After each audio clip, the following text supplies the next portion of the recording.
திருக்குறள். இயற்றியவர் திருவள்ளுவர். அதிகாரம் 3. நீத்தார் பெருமை. குறள் 21. ஒழுக்கத்து நீத்தார் பெருமை விழுப்பத்து. வேண்டும் பனுவல் துணிவு. விளக்கம். தமக்குரிய ஒழுக்கத்தில் வாழ்ந்து ஆசைகளை அறுத்து உயர்ந்த மேன்மக்களின் பெருமையே சிறந்தனவற்றுள் சிறந்தது என்று நூல்கள் சொல்கின்றன. குறள் 22. துறந்தார் பெருமை துணைக்கூறின் வையத்து. இறந்தாரே எண்ணிக்கொண்டற்று. விளக்கம். ஆசைகளை விட்டு விலகியவரின் பெருமைக்கு எண்ணிக்கையால் அளவு கூறுவது இந்த உலகத்தில் இறந்து போனவர்களின் எண்ணிக்கையை எல்லாம் எண்ணுவது போலாகும்.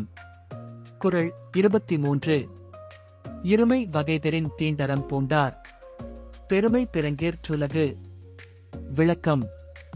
நன்மை எது தீமை எது என்பதை ஆய்ந்தறிந்து நன்மைகளை மேற்கொள்பவர்களே உலகில் பெருமைக்குரியவர்களாவார்கள்.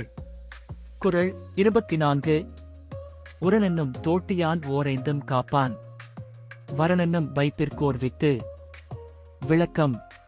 அறிவு என்னும் கருவியினால் ஐம்பொறிகளாகிய யானைகளை அடக்கி காக்க வல்லவன் மேலான வீட்டிற்கு விதை போன்றவன். குறள் 25. ஐந்தவித்தான் ஆற்றல் அகல் விசும்பு லார்கோமான். இந்திரனே சாலின் கரி. விளக்கம். ஐந்து புலன்களாலாகும் ஆசைகளை ஒழித்தவனுடைய வல்லமைக்கு வானுலகத்தாரின் தலைவனாகிய இந்திரனே போதுமான சான்று ஆவான். குறள் 26. செயற்கரிய செய்வார் பெரியர் சிறியர்.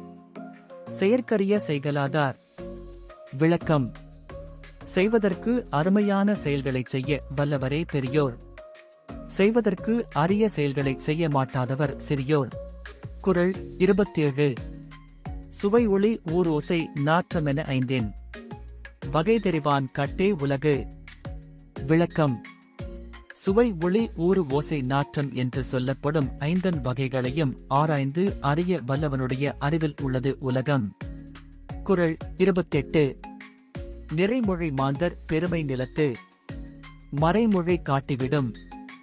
விளக்கம். பயன் நிறைந்த மொழிகளில் வல்ல சான்றோரின் பெருமையை உலகத்தில் அழியாமல் விளங்கும் அவர்களுடைய மறைமொழிகளை காட்டிவிடும். குறள் 29.